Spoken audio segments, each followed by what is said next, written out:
Hello and welcome to the Inner Sense channel. Today's session follows on from a recent interview with Professor Frank Röhricht, where we focused on his work on medically unexplained symptoms using body-oriented group therapy. Today we're joined by Frank again and also Professor Ulfried Geuter, who is widely respected in the international community of body psychotherapists for bringing clarity, theoretical coherence and cross-minded dialogue to a field of therapies that include many different body-focused traditions.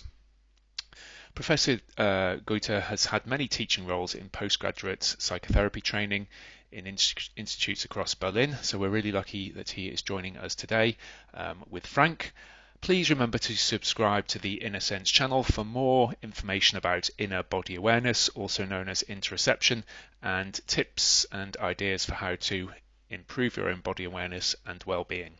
Hello, Frank and Ulfried. Welcome to the Inner Sense channel. Hello.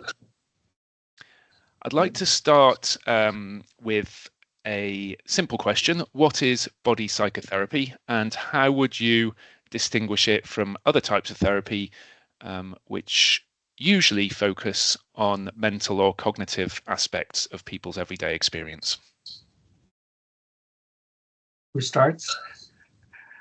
You can go first, Ulf. Okay. Yeah. For me, body psychotherapy is not a psychotherapeutic approach using certain techniques. Often you find body psychotherapy being descripted as by the techniques which body psychotherapy uses. For me, it's more focusing the entire person in all the aspects of experiencing and acting.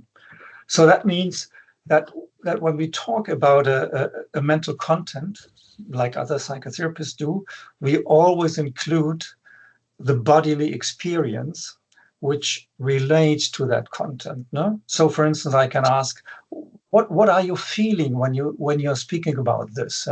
So then I gain an additional information about the subjective meaning of what somebody is talking about. By the information which comes from the bodily experience in that moment. So we always include the bodily experience, the body sensations, and also the impulses, the movements, the gestures, everything which happens on a bodily level in the psychotherapeutic situation. And then we can proceed also to certain experiments with acting something, with playing with something, or with a scenic work, so that we arrange a confrontation with another person in the imagination in the therapy room, and ask for the sensations I have, for the impulses I have towards this person. And I also, so we can go further from this. But the main point for me is to all the time to include these bodily aspects of experiencing. Mm-hmm. I think just to add to that, Ian, I think this is an Inner Sense channel. So I suppose the inner sense is very often an entry point into the therapeutic work. I mean, you would, for example, in talking therapy, often open up a session individually by kind of what's on your mind, almost inviting a client really to talk about whatever the thoughts really have at the fore. Whereas in body psychotherapy, often the invitation is to just go the other way around, to do, for example, a body scan, which allows you to establish at the level really of your physical presence, how you actually entered the therapy room. What kind of sensations do you notice when you pay attention to your interoception, to your physicality? And then you kind of work up really from there. Or in a group setting, you could, for example, rather than going around from individual to individual, you could bring some natural materials into the room, place it in the center, and ask participants to choose an object that resembles something about sort of a similarity of how do I feel about myself today.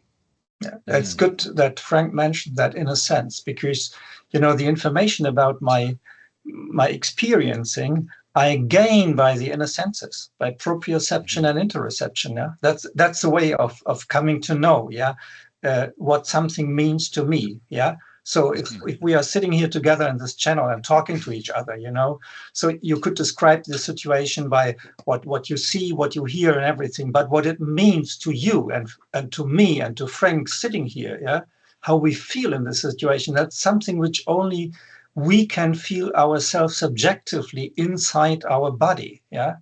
So the body creates meaning, yeah, by the interoception. So with the interoception from the field of interoception research, there's an understanding that there's a lot of variation between how the extent to which people notice internal bodily sensations. For people who are not used to communicating and talking about their inner experience and world, how do you help them sort of, if they're new to therapy, begin to coax them to begin to talk in that way?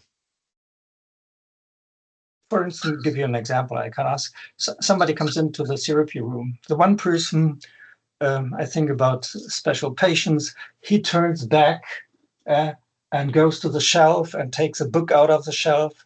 The other one sits just in front, of the chair, yeah, and doesn't lean.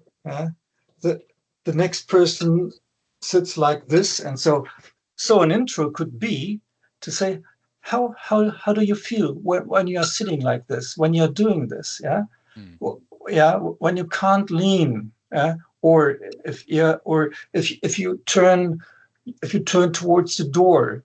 So I had a patient which always was sitting turning to the door because that was the shortest way of fleeing. Yeah.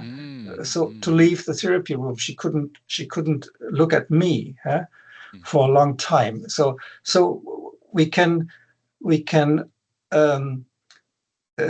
direct the perception on that, what happens and what we see, what we observe. Yeah. What we observe on a bodily level, on how somebody behaves, and also what we observe inside us as a therapist. Yeah. That's another very important source of information.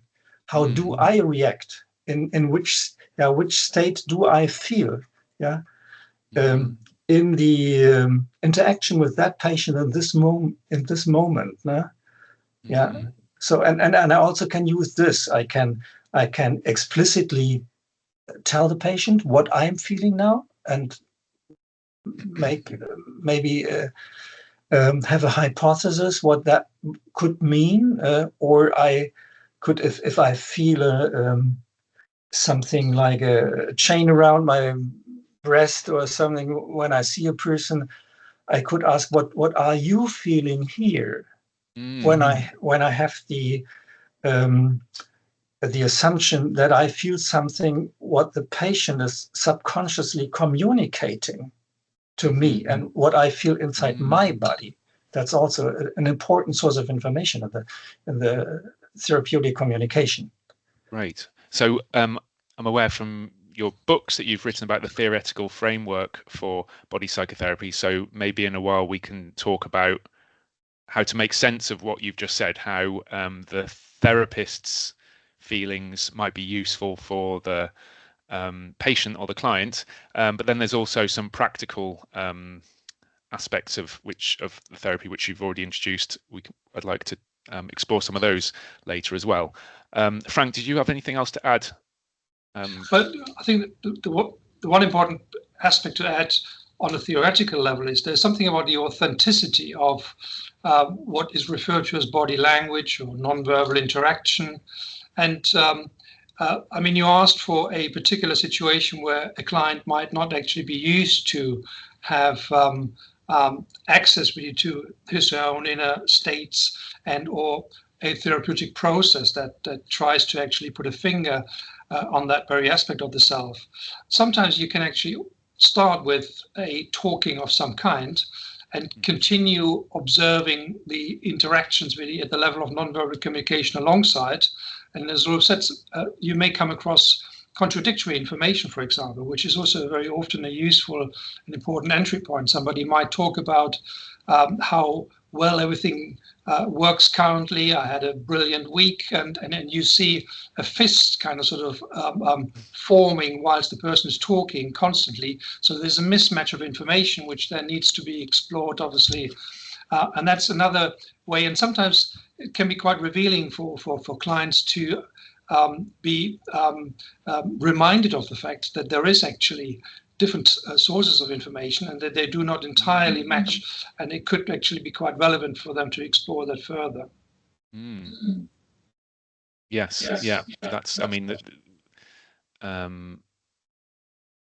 this is making me think of the balance between self-regulation and social norms, and how that might play out in someone's body. I was smiling then because I recognize myself sometimes in certain situations, maybe a meeting when I'm maybe feeling tired or busy and I'm wanting to appear professional and calm, but maybe I notice my body doing something like clenching my fists as a form of self-regulation in that moment. Yeah, that's self-regulation and self-soothing is very often what we see really on the gestural level.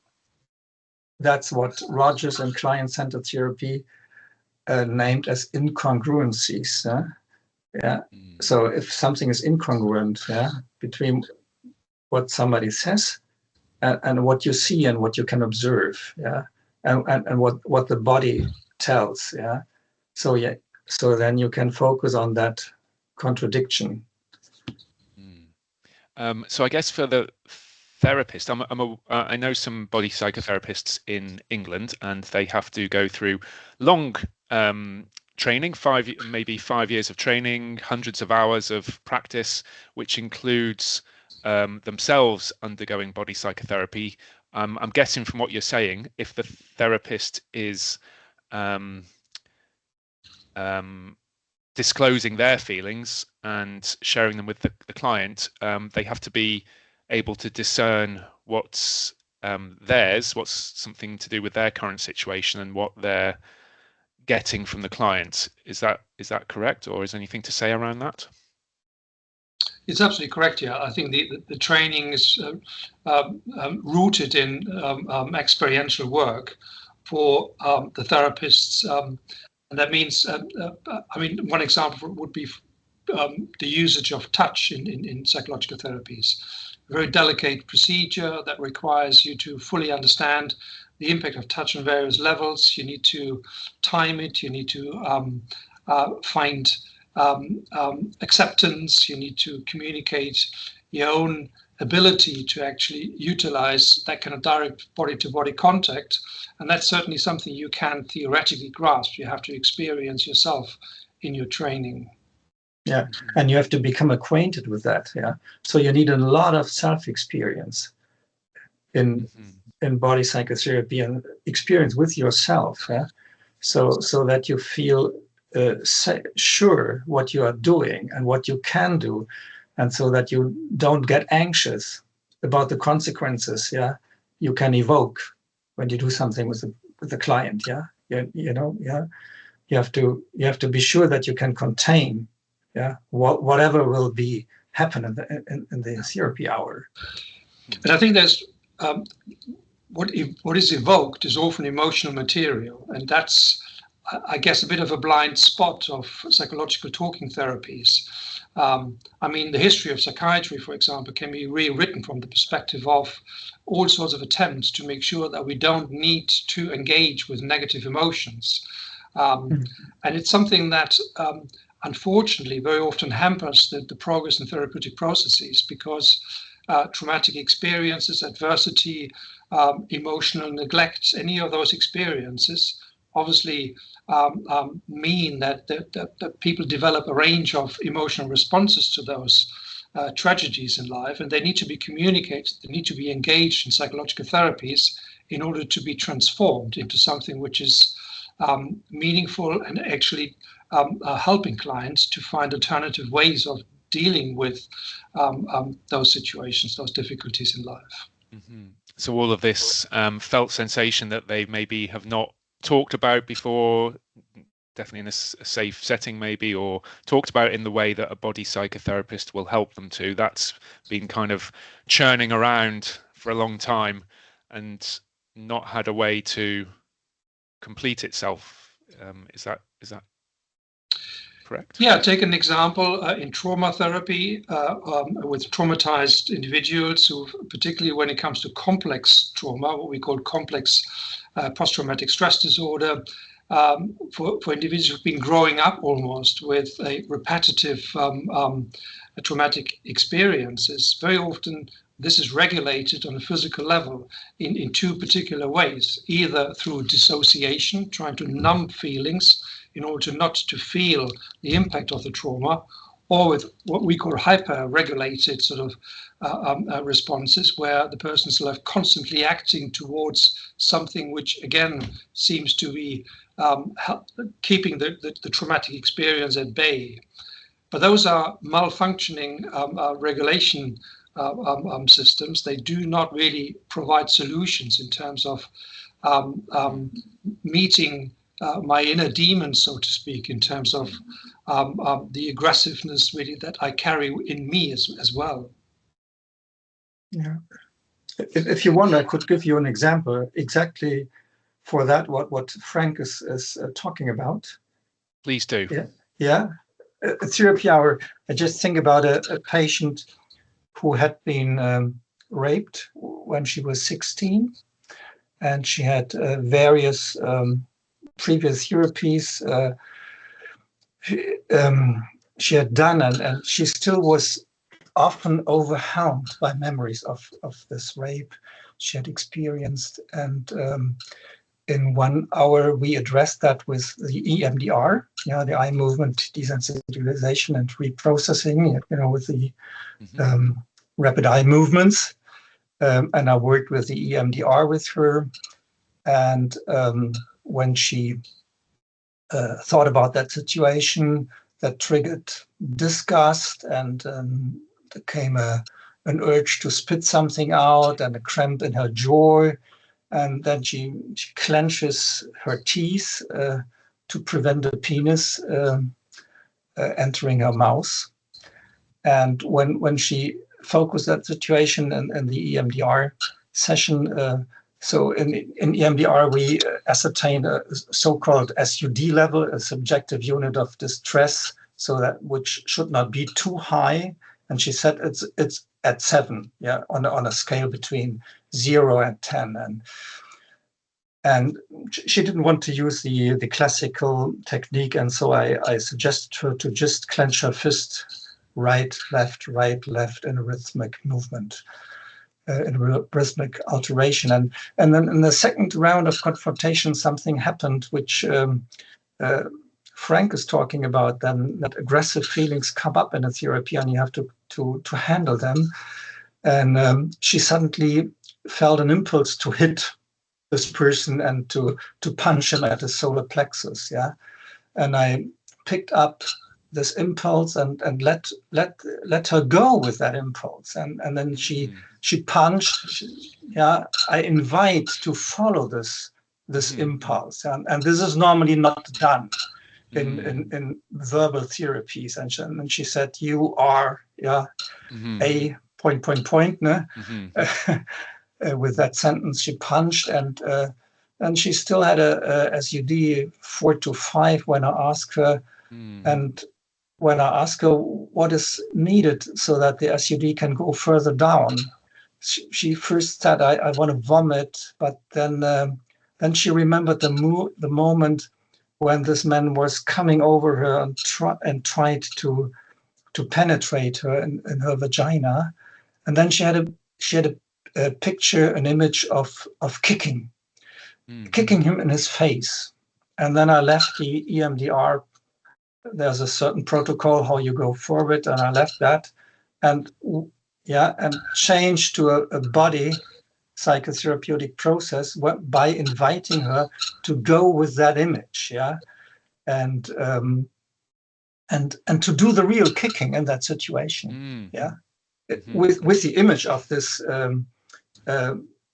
this man in front of her. Yeah, so we so when she did that, yeah, while visualizing the situation at the same time, her SUV went down to 0. Yeah, and so what was important is to have a feeling of power.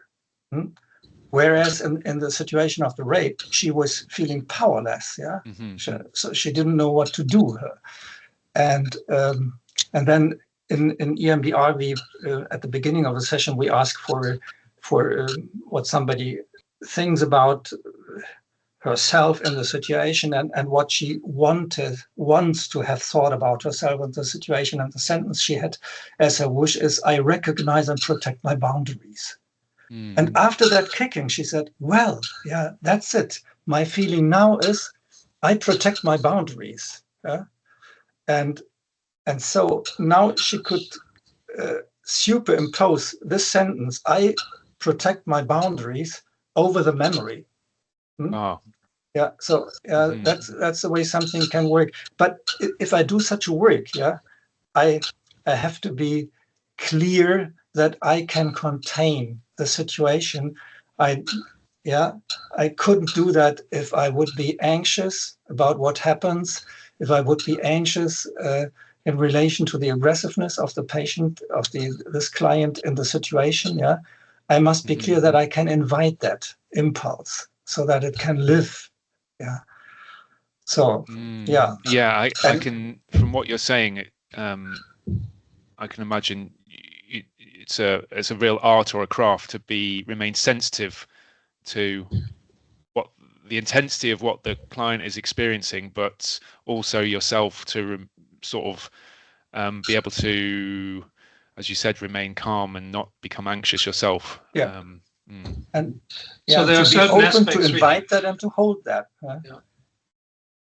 So back to the training aspect. I mean, you can see how obviously the timing is important, the safety net, the safety within the session, the tools you use and the interventions in order to structure working with those aggressive gestures. All of that needs to be very carefully considered and requires obviously not only training, but I would say also experience. So, I mean, you do not work like that in the early phases really of becoming a body psychotherapist. That's something that certainly develops over time, I have to say. Yeah. But I think it's crucially important that the transformational potential is quite nicely also illustrated in this example, because the transformation takes place at the level really of the sensory motor system, because there are lots of impulses, movements, and activities within our systems that couldn't really express themselves. I mean, if you're in a situation where you are threatened and you're a victim of something, you're overpowered and overwhelmed, and you feel essentially as if there is nothing else you can do but hide away and just minimize the impact really of the aggressor. But in a situation like that, you can actually explore alternative behaviors, and the boundary setting is a particularly important aspect. And it's amazing what a difference it makes to take a gesture of stop in comparison to just saying, please don't come any closer. Yes. So and to feel that, to feel that you really do it. So there's kind of the thought or the words or the statement, there's a movement or a bodily action, and then there's the felt experience as well. And it sounds like you're wanting to help the patient or the client for those things to track together and to be aligned, whereas previously they may not have had that opportunity. Yeah, and that's the aspect of timing that I mentioned. So you don't really draw this into the process. The process itself suggests that this is now the right moment to do so. And that kind of sort of sensitivity, that is something that the therapist's responsibility obviously means at this particular time. And vice versa, the process shows what the right moment is. Yeah, I had no plans to do that in that session. Yeah, I had no plan. Yeah, to work with a rage against an aggressor. with the client. Yeah, it came out of her in this moment, and then I have to react upon that and pick it up. Yeah, so it's not the case that we, or I as a body psychotherapist, I don't plan to do this very active sessions all the time, or so, but there's one session among 50 maybe, or 40 sessions where something happens like this. Yeah, and I have to be able to pick that up and to and to react at the right moment. So it's clear that the patient is leading, and what is arising or unfolding or coming from the patient is what you work with. When I think of like the spectrum of therapeutic approaches, and some of them sort of, maybe one end of the spectrum, they focus on analyzing and unraveling the past, and there's others that are more solution focused and coaching and goal focused. And then there's, what you're saying is you're also working with the present moment as well. Do you also have kind of agreed therapeutic goals, or is there an idea where the patient wants to work towards? Well, in the example I gave, I worked with the past and the solution in the present moment, in the present moment. The past was the traumatic situation which had happened, and which was still living inside the patient. The solution was this new bodily narrative. I can keep my boundaries, and but the transformation occurs in the present movement, in the present moment. Sorry. Yes. But I think you cannot change in the future. You cannot change in the past. You only can change in the present moment. But you work with the past and the solution. In terms of goal setting, Ian, I think that's, one of the things that we probably should not forget about is that body psychotherapy means quite a range of different things in different people and according to different schools. It's only a recent development over the last 10, 20 years that there is more of an effort really to unite the various branches of body psychotherapy into a unified body psychotherapy modality. So the common ground is something that Ulf, for example, in his book tried to describe quite succinctly. But I would argue that goal setting is an essential component of any form of psychological therapy. You do need to be very clear as to where the client wants to go, and that can mean different things for different individuals. And I think that needs to be respected. And I think the adjustment to the goal setting that the client brings is working in the same way as in other forms of psychological therapy. Absolutely. We don't set the goals. As psychotherapists, the clients set the goals, and we help them on the way to their goals, Right. So we have goals in the process, So they have goals for their life because they are the experts for their lives. I'm not the expert for the life of my client, but I'm the expert for the process. I can say, oh, well, in this moment, it's important to calm something down, to go on the level of more self-perception, Or in this moment, as in the case example I gave, it's important, to bring something out, to come into an action. So that's So we are leading the process, and we have certain little process goals within the sessions, but the goal for the therapy, that's the goal for their lives. That's what the client has to define. And I guess that can change during the course of the relationship, the therapeutic alliance. So we've talked about perceiving and sensing bodily sensations, and we've talked about, you just mentioned about self-regulation or self-soothing and modulating. I'm aware from your other book, the practical focused book, that there are several more guiding principles that you've outlined in that book. Are there any others that you would like to mention now? Yeah, for me, the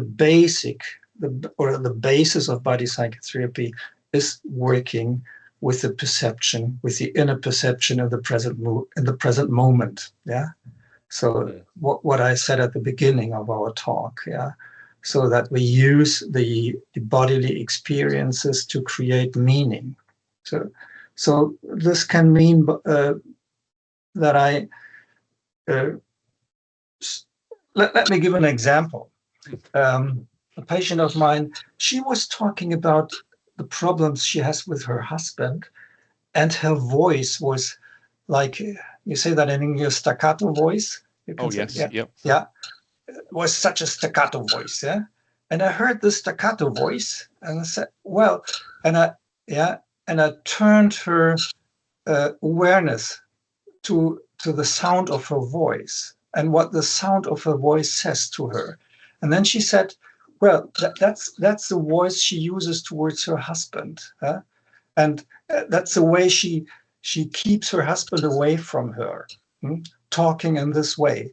And so, this is a kind of transference, how you say in the psychodynamic psychotherapy, that she relates to me in the same way she relates to her husband, because I felt a little bit, how you say, not sorted out, distanced from her by the tone of her voice. That was the tone of her voice constituted our relation in the moment, or the relation she created towards me. Yeah, and if I direct her attention to this, she starts to perceive something else which she hasn't perceived before. So that's a basis for me, to direct perception of what happens in the therapy session in the present moment, and to use the inner feelings and also what I said at the beginning, what I observe, for instance, the tone of the voice, a certain gesture, what Frank said at the beginning, that's for me the basis. How about grounding and centering, Ulf? I mean, I guess that's another important principle, isn't it? Yeah. So what do you mean by grounding and centering in the context of your work? Frank? You want to go? Over to you. Okay. Yeah, grounding and centering, centering means for me to connect yourself with your inner center, to be with you. Yeah, that's like in the Asian traditions of martial arts, or in Qigong, so you go into the middle of your body, you center yourself, in the deeper belly. So kind of still and balanced, rather than sometime earlier today I felt like I didn't know what to do next. Like I was, should I do this? Should I do that? Whereas centered, to come into your center and to your middle, and to your also when you're standing in therapy and not sitting, to come into your axis. This means and to feel how you are grounded is often very important if people are get lost, traumatized people, to bring them back into reality. Feel the ground under your feet, feel the ground under your what is it? Our chair, your where you're sitting. Where you're sitting, feel where you're sitting, feel the weight of your body on the chair, so that's so. And so we mentioned connect with the reality, the inner reality and the outer reality. We spoke about entry points into therapeutic processes. Take an example from a group therapy setting where you work much more sort of inductively, where you start with an experiential sequence of some kind, and then share really within the group as to what does it actually evoke. So the balancing exercise could be a wonderful example where you really almost find to find your stand in the world by balancing out your weight. You walk and move in certain directions. You try to essentially define where in your body is actually my center point here and now.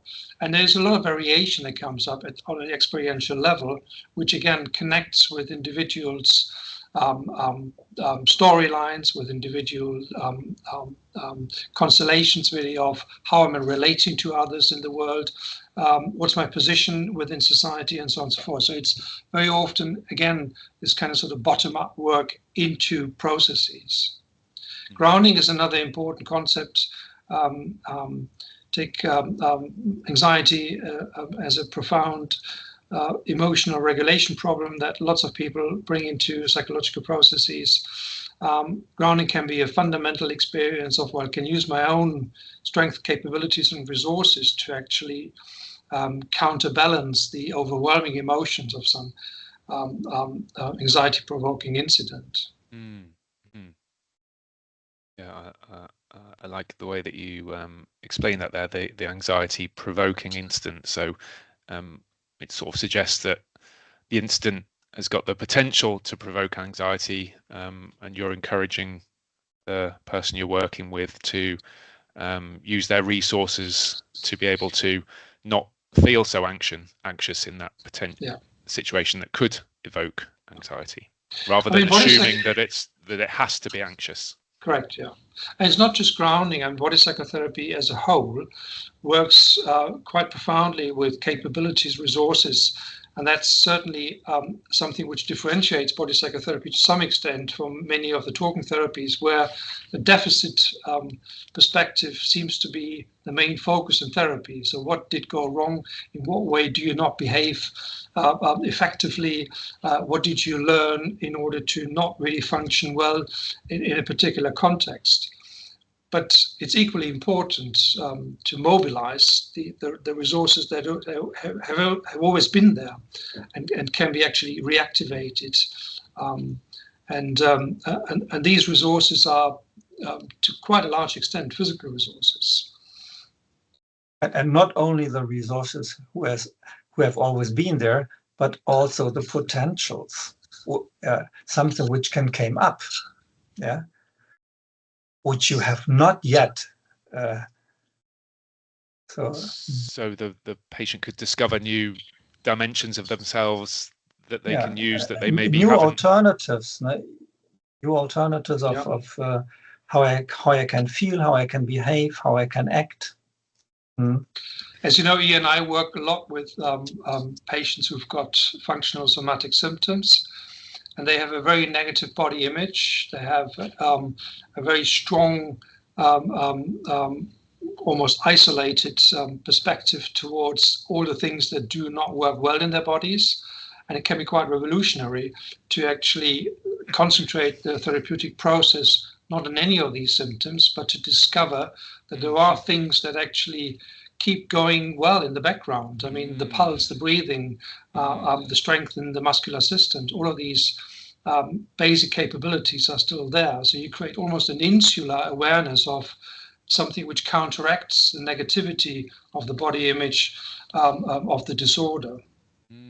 Oh, that's a really nice thing to remember, that they can discover more pleasure from their experience in their body. It's reminding me, I can't remember the person we had on this channel. She wrote a book about interoceptive awareness for older female women. That was her target audience.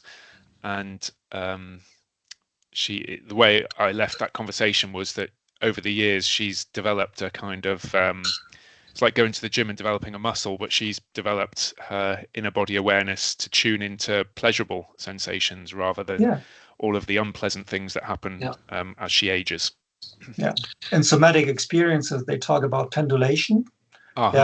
Between on the one side, you have the problems, the deficits, the traumatic experiences, and on the other side, you have other experiences. You have pre-traumatic experiences.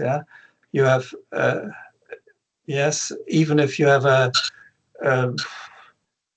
father who abused you, you have probably made some other experiences with that person, or and you mobilize these experiences and try to anchor the bodily state you have while turning to the positive memories, and then from there looking again towards the negative pole, and and you go forth and back between the two poles. Okay, so not dwelling too long on one or the other. It's the pendulation in this sense means to to spend time in each domain or in each end of the polarity. And always to mobilize that other positive pole of the resources. And so you've explained some other sort of therapeutic tools or modalities, EMDR, and we've talked about pendulation and grounding and so on, and from some wisdom traditions like centering. It seems that there's some comparisons we can make with other body-oriented therapies like Hakomi and somatic experiencing. Are there any common misconceptions about body psychotherapy? Anything you'd like to say about what it is not to be confused with? I mean, before Ulf answers, I mean, one obvious misconception was already expressed by yourself. Hakomi, for example, is a form of body psychotherapy. I would argue that somatic experience is a form of body psychotherapy, another umbrella term that I use for research purposes in our publications. It's body-oriented psychological therapy.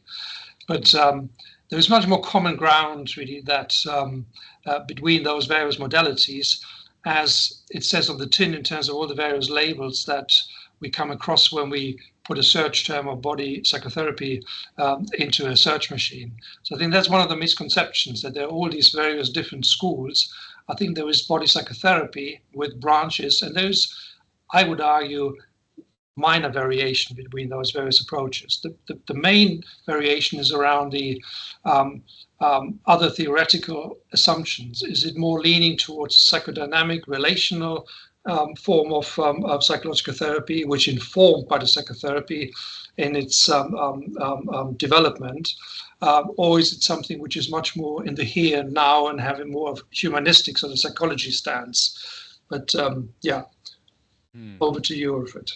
Yeah, I think the different schools you mentioned, they all have an emphasis on certain aspects. So Hakomi emphasizes the work with awareness, with mindfulness. So in bioenergetics, if you read the book Body Language of Alexander Lowen, there's no case history without hitting on the couch. Every patient has to do that. So there's one focus on the focus is on evoking aggression. So Hakomi, that focus on mindfulness. Somatic experiences is a certain method for working with trauma, and what I try to do also in my book on practicing body psychotherapy is to use all the knowledge and all the techniques of the different schools, and not be too narrow. So they all have to add something to our wider field, and in one case and in one situation, it might be useful to use a bioenergetic technique. In another case, in another therapy session, just in the last session I was focusing on more meditative practices for this patient, so to calm down her thoughts, her running thoughts, So it's for me, they all can contribute to the wider field, and body psychotherapy is more than all the schools. The other modalities have done that much more effective, I would argue. I mean, you find in psychoanalysis, Kleinian, Jungian, Freudian, you name it, branches. You have, I lost track of probably the fourth wave now of CBT.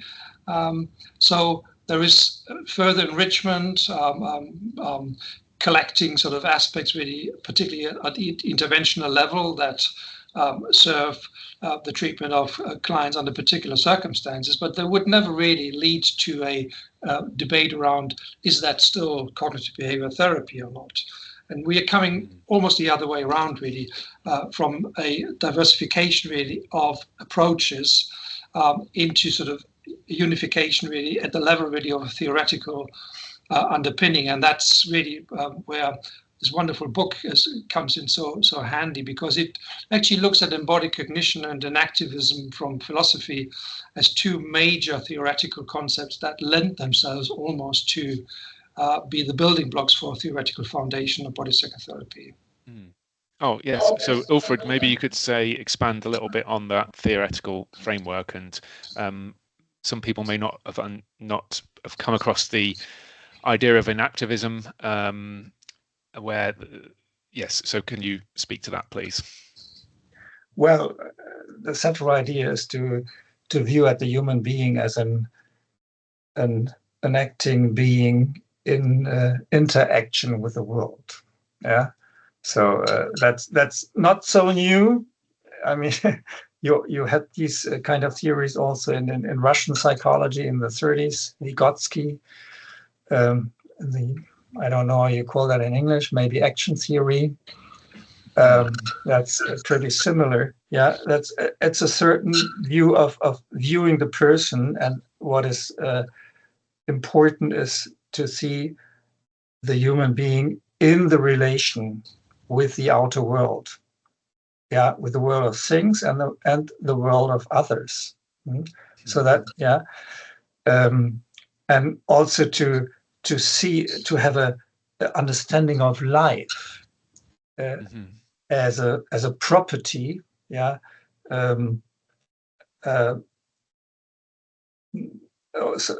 of interaction, so that life. Living beings are always in interaction with the world. Yeah, they have metabolic interaction. They go into the world. They make sense of the world. Yeah, a stone doesn't make sense of the world around him. Yeah, but a living being looks where it can get something to eat. Yeah, and where it wants to move. So it makes sense of the outer world, and that's another concept as the older concept, like in Röhricht psychotherapy, where the basic concept was the concept of that there is a life energy inside the body. And I think that's a mystic concept, this concept of life energy. And so there are some ideologies still alive in body psychotherapy, that body psychotherapy is working with changing the flow of life energies in the body by hands-on techniques or something like that. And I think the modern theory in the theory that came up in the cognitive theory of embodied mind, the theory of enactivism, is a good modern philosophical basis for psychotherapy in our times. Yes. So, that really helps me understand. So we're viewing life as a kind of relational process. It's not just a brain in our head that's instructing the body to do things based on thoughts. And it's not an energy in the body. It's not. It's not just a kind of ghostly energy. I think that's, but it's also important what you say. I mean, it's not the brain kind of sitting on top of the kind of the self and directing sort of my movements really in a form that I can almost program myself. And so it's a constantly dynamic interchange. And the dynamic interchange with all the affordances, as we say, that come from the world, from my interactions with others, from my physiological systems, all of them constitute what we call the mind. I think it's a really exciting time in biology and neuroscience where we can't avoid this way of thinking any longer. We've got the 4E sort of cognitive science framework being intelligence, or our awareness is enacted, embedded, extended, and I can't remember what the fourth one is. Yeah, I can't and we but don't, and to relate that to body embodied, psychotherapy, of course, embodied. Sorry, and to relate that to body therapy, my opinion is we don't work with the body and we don't work with the mind. We work with a person, and everything which is happening in the mind is also bodily, and everything which is bodily experienced. If I experience something bodily, it's also a mental process. So yeah, to look at something as a bodily or mental process, it's only a perspective of the person, so that you differentiate a certain way of viewing towards something, which in reality, in the person, it's always mental and bodily. Yes. Yeah, both, everything you experience. It's a major challenge on either side. I mean, in biomedical science, it's very difficult to embrace subjectivity and to accept that there is something which actually can be assessed, evaluated, and measured along the lines of very positivistic kind of research methodologies, and the other way around. In psychological therapy, for far too long, there was this idea really that the mind is almost something that can be sort of taken out of the body and be operated upon and then re-implanted, and the body will follow suit almost, you know. So as Ulf said, when you talk about the person and really step out of this Cartesian mindset, then it's complex, it's challenging, but I think that's the way to go forward, because that our clients deserve that they actually acknowledged with everything they are. Yeah, and I think that's where the proof is in the pudding, really, isn't it? If the framework is giving good results, and as we move forward, I guess the way that we describe these therapies and the theoretical framework we choose to describe them will change. I'm involved in a community that's that follows something called the active inference framework. I'm not sure if you've come across that. And once you start sort of thinking about that and talking about boundaries and they call boundaries Markov blankets in active inference, and they have sensory states and active states. It can get mind-boggling, but really it's, you know, you can create this process of sensing and acting on whatever scale you want, whether it's a personal scale in one organ, in a group, societal scale, or a family scale. So I'm hearing a lot of parallels between what you're saying and what I'm hearing in other communities. That's good, yeah. So thank you both.